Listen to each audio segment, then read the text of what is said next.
So bali dito tayo ngayon sa panibagong vlog ng ating channel. So ngayon ang subject natin for today is kung paano buuhin yung ating CVT. Ayan, so panggilid. Bali nilinis kasi natin yung ating panggilid. So ayan yung crankshaft ng ating motor, so malinis na siya. Ito yung mga panggilid. Ayan, bigyan ko lang kayo ng konting tips kung paano ina-assemble to. At disclaimer lang dun sa mga nakakaalam, ayun, alam niyo na yun. Sa mga beginner na gustong mag-DIY, ito, turo ko sa inyo kung paano ina-assemble. Sana makatulong dun sa mga nagsisimula pa lang. So, shoutout sa aking kasama, si Kuya Toto. Siya ang aking videographer for today. So, ito ya. So, ngayon, dito muna tayo sa male third drive. Dito, yung lalaki. At ito naman yung babae. So, ito kasi yung mag-asawa. So, unang step natin mga paps, i-regrease muna natin yung ating bearing. Ito, i-regrease muna natin to. So, sa pagrasa naman yan is ganun pa rin dati. Lagyan lang natin to para pumasok sa loob. Kasi kinalas natin siya lahat, nilinis natin. Kailangan lang natin to lubricate. Kasi goods pa naman yung bearing. Para hindi tayo palit ng palit kasi sayang din naman. At syempre gastos. Madalas tayo nagpapalit ng parts na hindi pa naman sira. So ayun, close up mo ya, tutok mo siya sa camera para makita natin na ayan. So ayan, puno na yung ating bearing. So pagkabit naman ito, unahin natin ito dun sa loob. Itong portion na to para maipasok natin yung isa. So sa ngayon, pag may grasa ng mga paps, lagay nyo lang yung cover. Ayan. Pag nailagay nyo na yung cover, so ang lagay nito pa ganun. Pa ganun siya. I-shoot nyo lang yan dyan sa ating mill tarp drive. Tapos dapat kasukat na socket range para mapunsul nyo sa pababa. Ayun o. Sumama. Dumikit sa grasa. Wait lang yan. Sumama siya.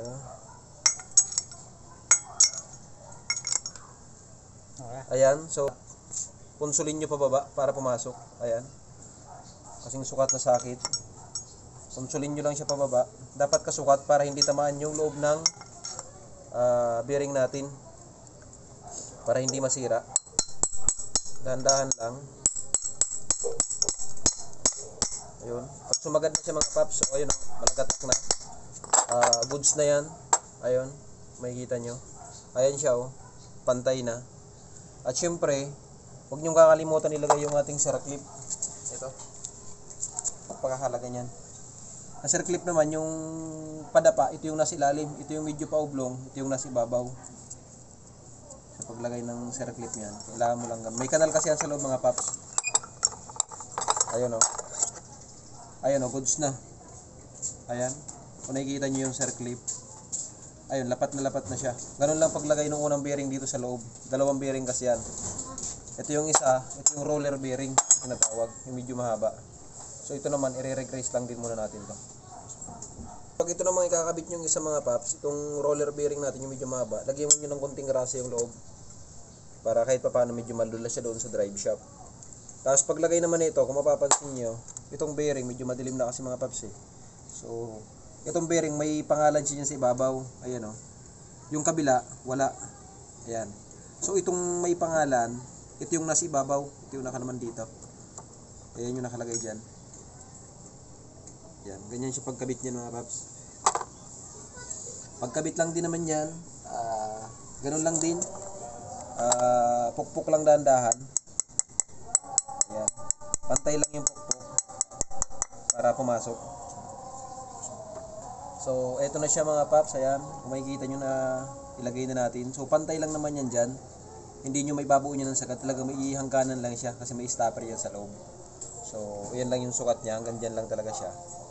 Ayan. So, kapag nailagay nyo na yan, so, okay na. Goods na tayo dito sa kabilang side. Eto naman. Ito yung kanyang asawa. Eto.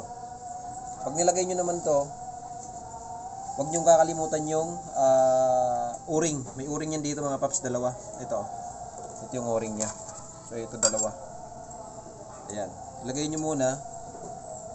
Unahin niyo sa baba. Ayun. Ayan, may kanal yan dyan. So, ayan, ganyan lang.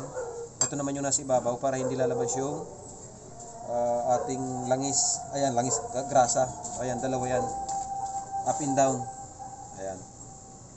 Tapos bago nyo ito isalpak dito mga paps, lagyan nyo ito ng grasa. Itong loob na to. Ayan. So, ito. Lagyan nyo siya ng grasa para meron siyang pampadulas. Para meron siyang lubrication. Ganyan lang siya mga paps. Kung sa mga gustong matuto at gustong mag DIY, ayan, ganyan lang siya.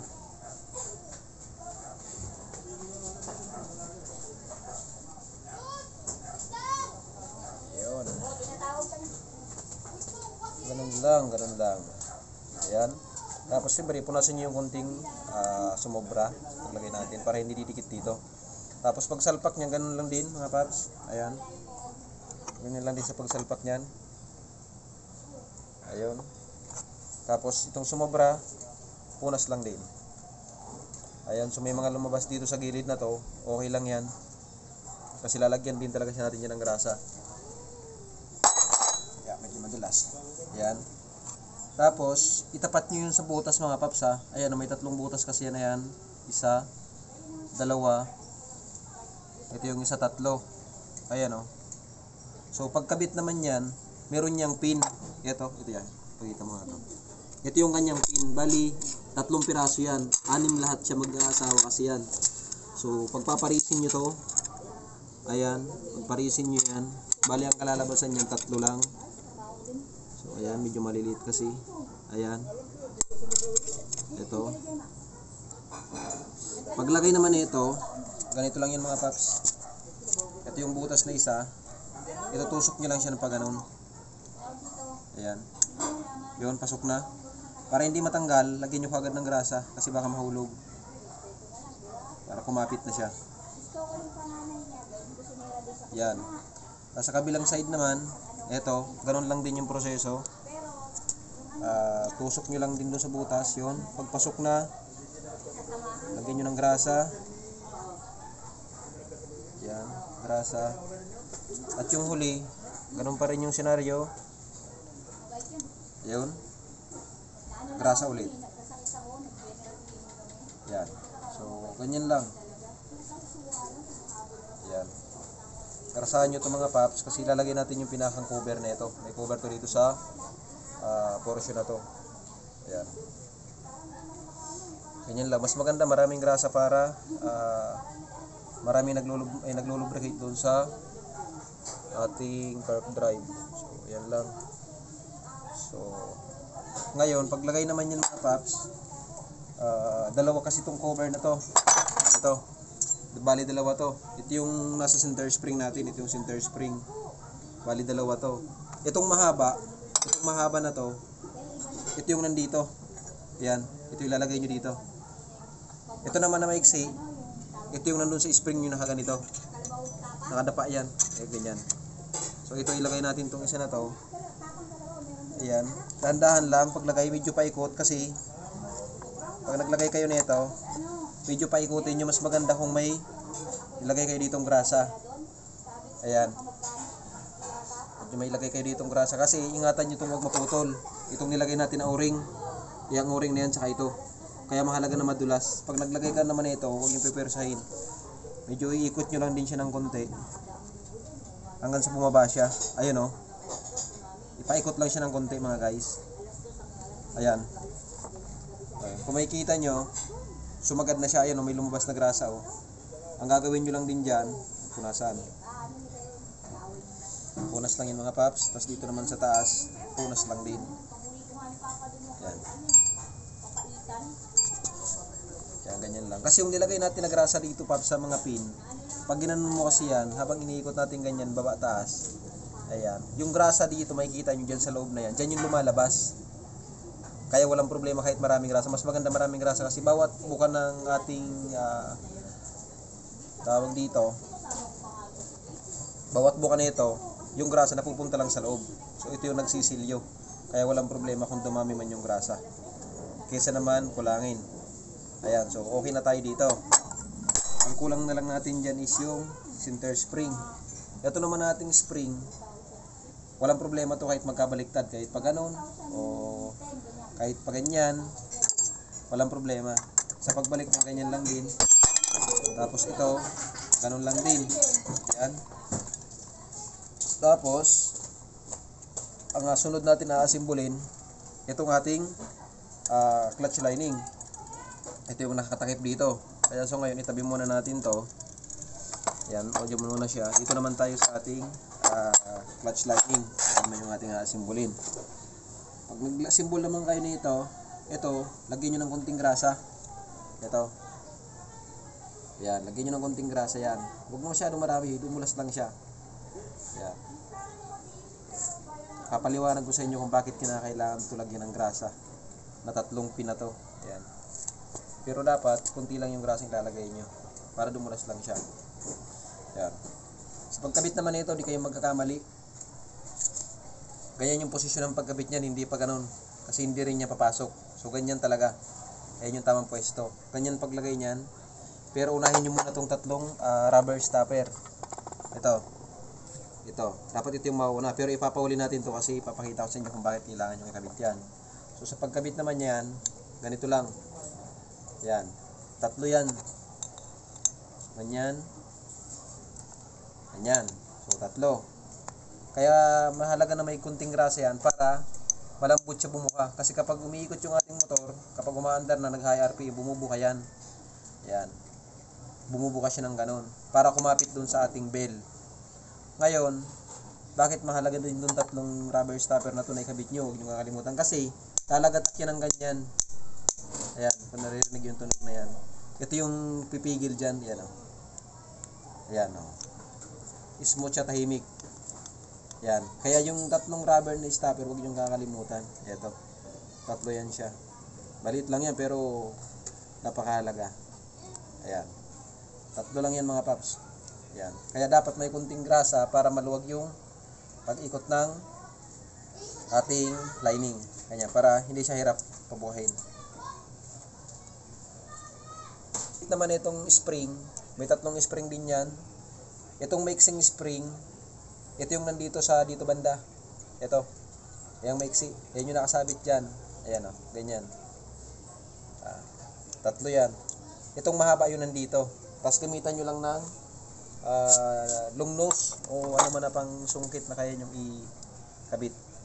Ito. Para pumasok. Para may pasok nyo dito sa kanyang butas. Medyo matigas lang to. Ingat lang kasi minsan dumudulas. Ayun o.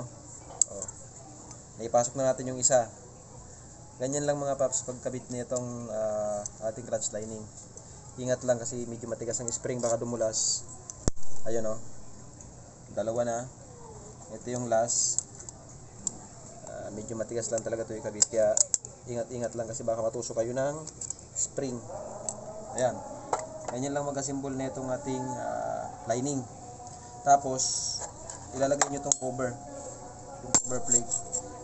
Ayan. Ganyan lang siya. At kapag naikabit nyo na to, pukpukin nyo na mabuti na bumaba. Ito naman yung huling ilalagay nyo. Ito yan, pakita mga to. Ito yung kanyang 3 lock. Tag-iisa din yan dito. Dito, isa. Kaya 3 yan. So, ayun, kakabit natin yan. Ayan mga paps, bali na ipukpuk na natin yan, ilapat natin. Kung makikita nyo ito, yung portion na yan, ayan o. Parang may kanal. Mahalaga na mapalabas nyo yan. 3 yan. Ito. Tsaka ito yung isa. Ayan o. 3 yan. Kasi ito sukat na sukat lang to. Itong lock natin. Ito.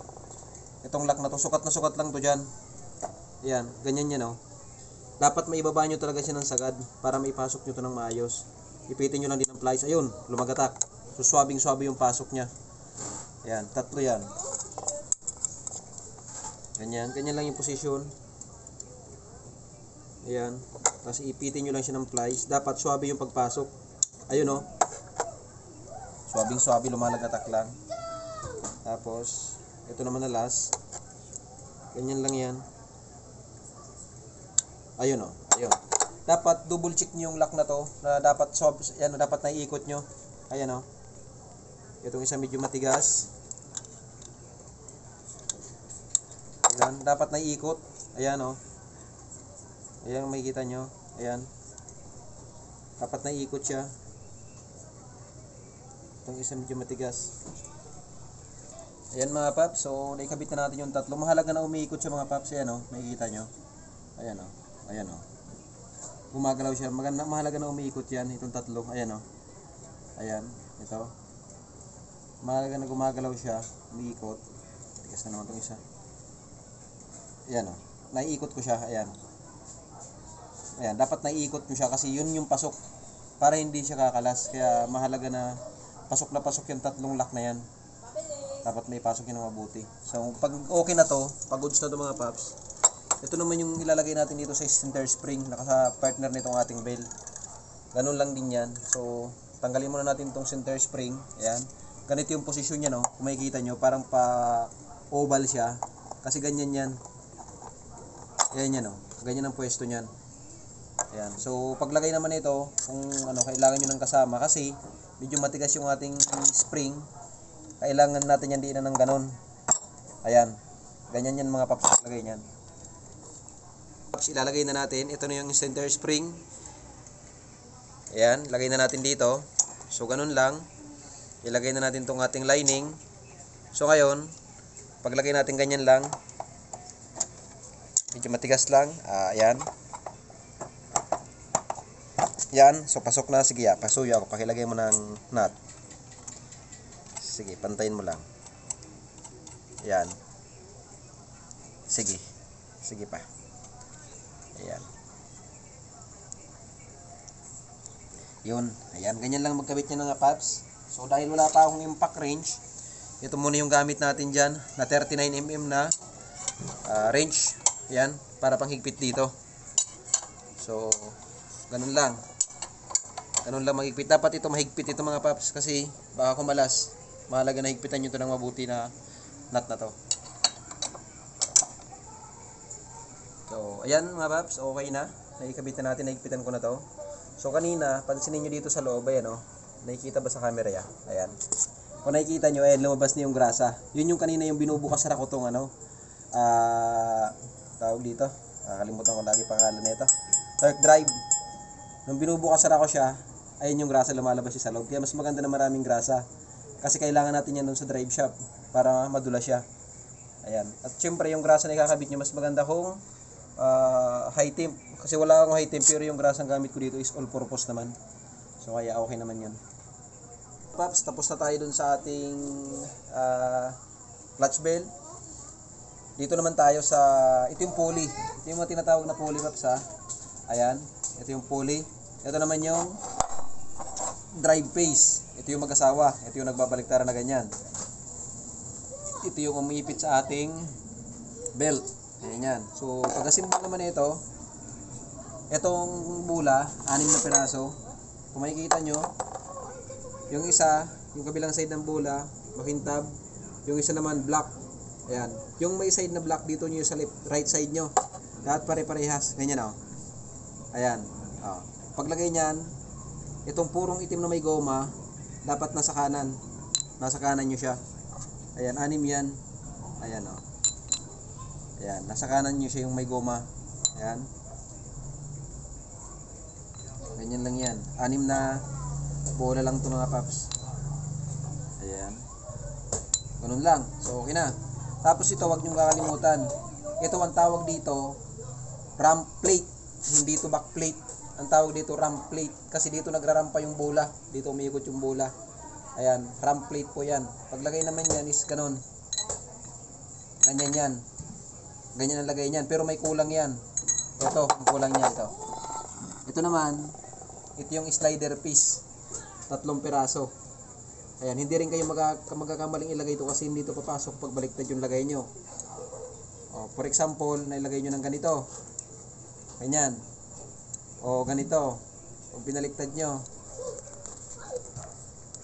o ganyan, o mahirap siya ipasok, o ayan o, hindi siya papasok, o hindi yan papasok mga paps. So dapat itong oblong na to, yung ganyan na medyo pa oblong, ito yung nasa ilalim. Ito na medyo patulis, ayan, ito yung nasa ibabaw. Ayan oh. Oh, yan, matigas. Dapat matigas siya pag pinapasok. Ayan oh. Ito medyo maluwag na.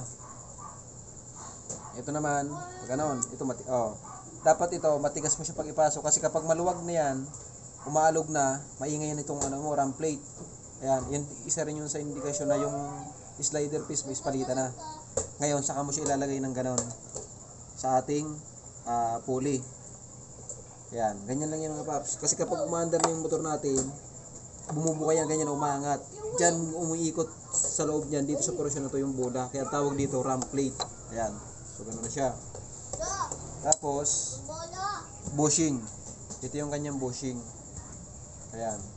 Paglagay naman ng bushing, dahan-dahan lang din. Dapat pantay kasi baka masira nyo itong gasket.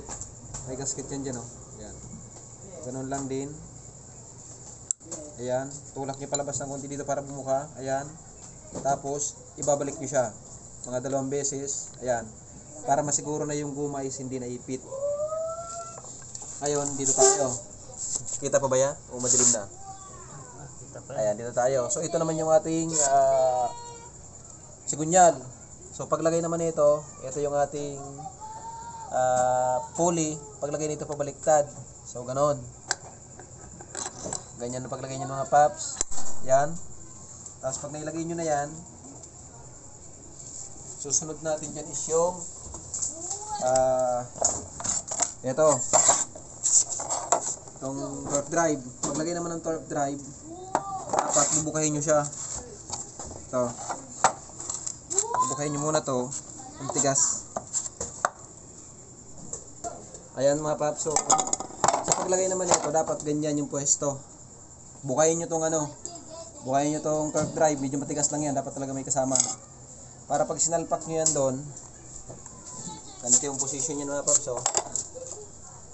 Para pag sinalpak nyo, hindi maipit yung belt. Ayan. Yun.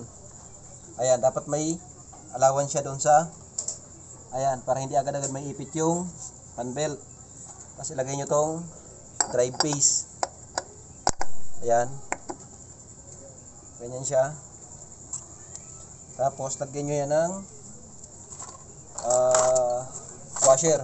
Yung washer dito mga paps, yung makapal. Ayan o, makapal. Meron kasing isang washer yung manipis.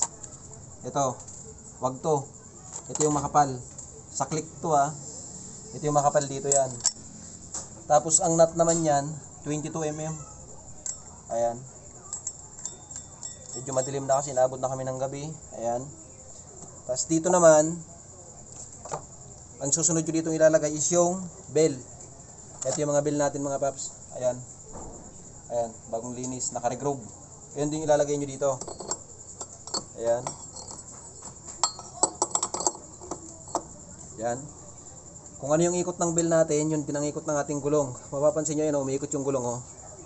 Kung ano yung ikot nito, yun din ang ikot nyan. Ayan. Tapos dyan naman, lagay nyo yung manipis na washer. Dito.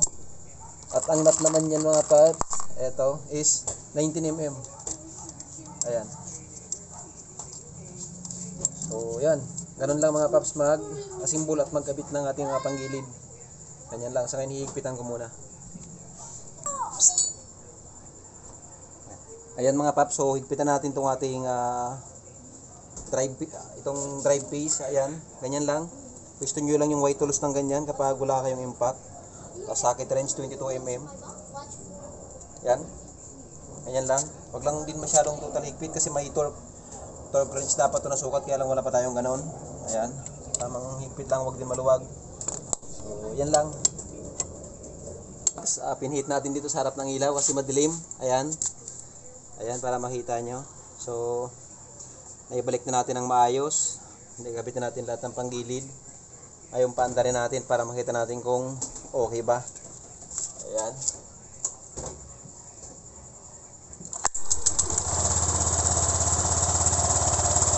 Ayan sa mga paps. Ayan.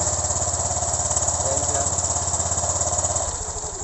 Okay naman yung balik natin, goods. ito yung sinasabi ko sa inyo na kung ano yung ikot nitong bell, ito yung ikot ng ating gulong. So ito wag nyo lang gagayahin kasi baka kainin yung kamay nyo. Ito pag pinigil nyo tong bell, pansinin nyo ayan, pinigilan ko yung bell, yung gulong natin hindi umiikot. Bitawan ko tong bell, ayan, pansinin nyo, kung ano yung ikot ng bell, yan ang ikot ng ating gulong. Ayan. So ayan yun. Kaya minsan magtataka kayo yung gulong nyo hindi na nagpiprewheeling kapag nagpapaandar kayo sa umaga. Kasi minsan madumi na rin yung ating panggilid, so maganit na siya. Kaya mahalaga din na lagi nyo mini-maintenance yung panggilid nyo. Ganyan lang yan mga paps. Ayan. Sana nakatulong dun sa mga nag-uumpisa pa lang at wala pang ideya. Ayun, sana nakatulong sa yung video. At syempre kung nagustuhan nyo, kunting suporta sa ating munting channel, isang like and follow.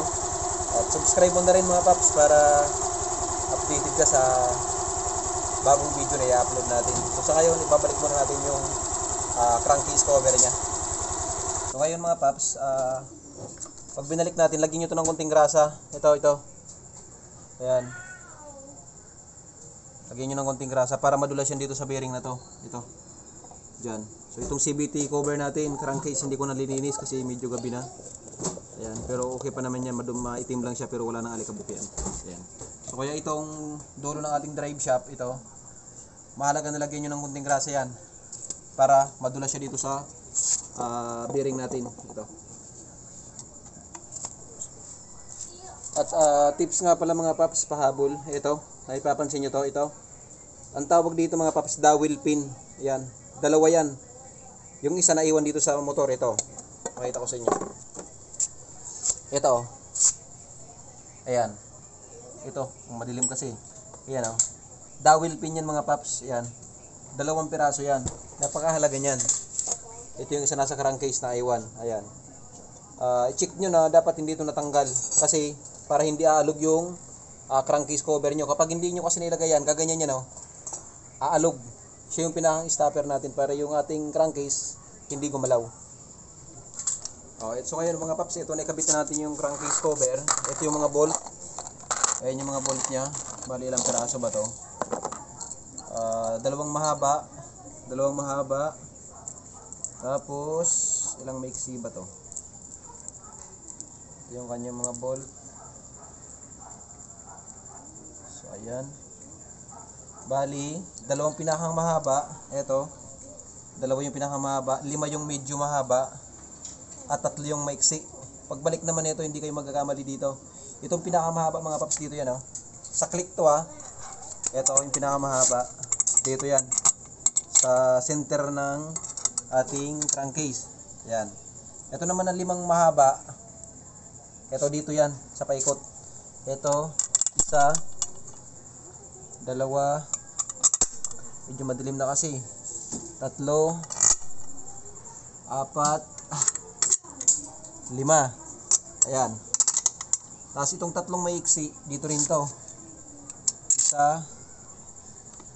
2. Yan. At ito yung isa. 3. Yan, maskip. Ayan. Ganyan lang mga paps. Tapos 8 range, ayan o, 10 range na 8mm. Ayan. 10 range lang yan na 8mm. Yun. Yan lang yung gagamitin nyo pag maintenance kayo ng inyong motor. Ayan. Sa paghigpit naman, tamang higpit lang kasi napuputol yan kapag sobrang higpit. Hand tight kung ika nga kung tawagin. Ayan.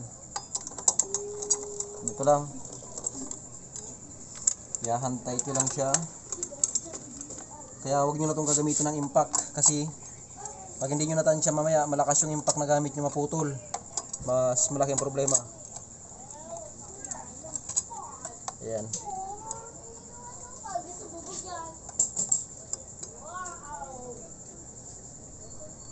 Ayan mga paps, tapos na. So, okay na yung ating CVT cleaning. Tapos yung pag-assemble ng ating CVT. So, yun lang mga paps. Ayan lang ating konting tips dun sa mga baguhan na gustong matuto. Ayun, ganoon lang. Sana nakatulong sa inyo yung ating simpleng video. At ayun, ride safe.